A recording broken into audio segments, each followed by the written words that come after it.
नमस्कार।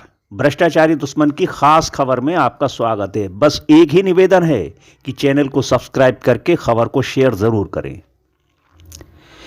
उत्तर प्रदेश के जनपद फर्रुखाबाद से रविवार को भारतीय किसान यूनियन की महापंचायत का आयोजन किया गया, जिसमें भारतीय किसान यूनियन राष्ट्रीय अध्यक्ष भानु प्रताप सिंह ने अतिक्रमण अभियान में आम जनमानस के साथ ज्यादती करने व आवारा गौवंशों की समस्याओं पर तीखी प्रतिक्रिया दी। उन्होंने कहा कि अतिक्रमण अभियान व महायोजना को लेकर जिला प्रशासन को चश्मा लगाकर देखना चाहिए। कस्बे के रामलीला मैदान में आयोजित कार्यक्रम में राष्ट्रीय अध्यक्ष ने कहा कि वह किसानों के लिए 40 वर्षों से संघर्ष करते आ रहे हैं और हमेशा करेंगे। उन्होंने कहा कि गंगा व रामगंगा की बाढ़ में समस्या रहती है, जिसको लेकर सरकार से बात करेंगे। उन्होंने जिले में चल रहे मास्टर प्लान अतिक्रमण को लेकर कड़ी नाराजगी जाहिर की। उन्होंने कहा कि फर्रुखाबाद में जिलाधिकारी को दिख नहीं रहा, उन्हें चश्मा लगाकर दिखना चाहिए कि मास्टर प्लान से लोगों को, किसान को कितना नुकसान हुआ है। आवारा पशुओं को लेकर भी उन्होंने कड़ी नाराजगी व्यक्त की। उन्होंने कहा कि गंगा पार में भूमाफियाओं का कब्जा है, जिसको जल्द ही भूमाफियाओं से मुक्त कराया जाएगा। फर्रुखाबाद की समस्या अगर दूर नहीं हुई तो 2024 में कुरुक्षेत्र की लड़ाई होगी। किसानों का कर्जा माफ कराकर ही रहेंगे। गन्ना गेहूं की कीमत सही किसानों को दी जाए। संजय सोमवंशी व नरेंद्र सोमवंशी ने राष्ट्रीय अध्यक्ष को ज्ञापन सौंपा। नरेंद्र सोमवंशी को संगठन का जिलाध्यक्ष मनोनीत किया गया, जिसके बाद बताया बन गए हैं, लेकिन असली संगठन जो है किसानों का हितैषी कौन बनेगा? ऐसा है, असली संगठन है भारतीय किसान भानु प्रताप सिंह ने 40 साल से त्याग, तपस्या और बलिदान की कहानी लिख दी है। और जब कोई संगठन नहीं था भारत में, तब से लड़ रहा हूं। और फिर होड़ाहाड़ी में और संगठन बनते रहे, और इसलिए कि हम लूटपाट करते रहे।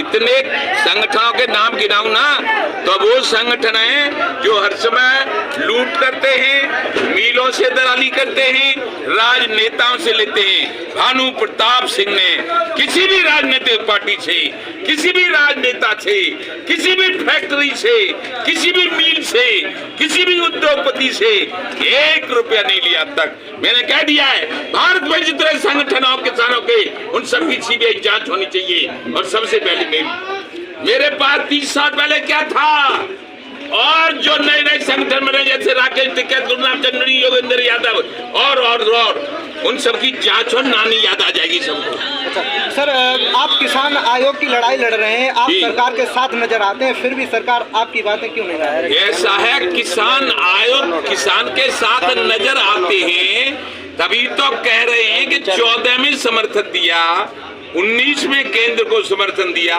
17 में समर्थन दिया। उत्तर प्रदेश का मूल निवासी होने के कारण उत्तर प्रदेश से सारे बेईमान राजनेता को भगाया और योगी बाबा जैसा ईमानदार मुख्यमंत्री बनाया, और फिर 22 में भी बनाया। तो अब हम इसलिए कहते हैं कि केंद्र सरकार को कुछ, हमारी कृषि मंत्री से बात हुई थी नरेंद्र तोमर से, तो वो कह रहे थे इसमें किसान आयोग के गठन करने में प्रधानमंत्री बैठेंगे और वित्त मंत्री बैठेंगे और हम बैठेंगे, तीनों लोग तब किसान आयोग का गठन कर पाएंगे। तो हमें बैठोगे कब? कभी चुनाव आ जाता है गुजरात का, कभी आ जाता है और कहीं का। अब बैठ लो जल्दी, नहीं बैठोगे तो फिर 24 में सब अपने घर बैठोगे। उत्तर प्रदेश में गायों की समस्या बढ़ रही है, और उत्तर प्रदेश में गायों की समस्या बढ़ रही है। इसके लिए हमने कहा है योगी बाबा से कि गौशाला खोलने से ये समस्या का समाधान नहीं होगा। क्यों? कि गौशाला में तो दूध की गाय रखी जाएंगी। हमने कहा है उनसे, हर गांव में, प्रत्येक गांव में और शहर में, प्रत्येक मोहल्ले में 5-5 गौ रक्षक मित्र बनाओ। उनको 25-25 हजार तनख्वाह दो। जो हमारे जो बेरोजगार लड़के हैं उनको रोजगार मिल गया। फिर एक ट्रैक्टर ट्रॉली और एक कंप्यूटर कांटा दो, और 25 रुपया किलो हल, चाहे बछड़ा चाहे बैल, बकौर खरीद करवाओ। जो जैसे आप सोचेंगे, सुनो, आप सोचेंगे कि गोबर बिकेगो गैयन को, तो बछरन को, बैलन को चाहे दूध दे चाहे न दे, तो एकदम कीकड़ का बाड़ा बना के 2 या 4 6 ऐसे ढींगरा बालक पकड़ लेंगे, बांध लेंगे, सभी दिनों ने खबांगे घास गोद के, या भूस खबा में या दानों खबा में, तो 25 रुपया आते तो कभी लागत आवेगी। और फिर सवेरे ही गौरक्षक मित्र अपना ट्रैक्टर लेके पहुंचे, कंप्यूटर कांटे पे तौले, खुद भरे, तनख्वाह ले रहे 25,000 और थैली में डाल के हर गांव में सरकार 20 गड्ढे बनवा दे पक्के, उनमें जाके खिलावें, उसको बंद करें, 6 महीने में वो कंपोस्ट खाद बन जाएगा। देखो, एक है सादे सब सदे, उससे क्या होगा, फिर किसानों को उसको खाद दो, डीएपी की कम जरूरत, यूरिया की कम जरूरत, जो भी मर्ज बना रही है, सारी मर्जों का इलाज है 25 रुपया किलो। सरकार गोवंश का गोबर खरीदे, तभी ये समस्या का समाधान हो पाएगा। और गौशाला को अनुदान मत दो, गौशाला का भी गोबर खरीदो, तो अब तो गौशाला में कोई ज्ञान डातना वो और अपना यादव किया सो सब गौ मर जाते, और वो 2 करोड़ रुपया मुआवजा के ले लेते, फिर वो 5 करोड़ 28 लाख की कार भी चलते। तो हम तो है कि सट्टा, हमारा दिमाग का तो सौदे ज्यादा काम।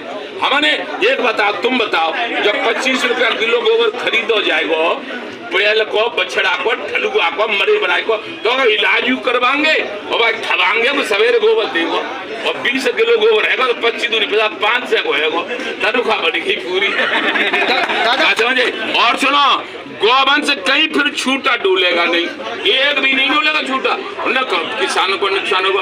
और गौशाला बना तो बाबच्चों दे जाओ, हलुआ गाय बछड़ा तो डोल लीजिए, गौशाला में दूध की गाय पकड़ ली जाए, दूध दे तो बढ़िया, नहीं तो छुट्टी। हाँ बताइए। फर्रुखाबाद में डीएपी खाद की किल्लत नजर आ रही है, वहीं जो दुकान, मैं कल लखनऊ जा रहा हूँ और माननीय मुख्यमंत्री से और कृषि मंत्री से और उप मुख्यमंत्रियों से ये कहूंगा कि ये डीएपी का क्या है, कौन कौन सा ऐसा माफिया है जिसने डीएपी को अरेस्ट कर लिया, डीएपी को बंद कर लिया है, और किसानों के लिए फर्रुखाबाद का पूरे उत्तर प्रदेश में चल रहा है।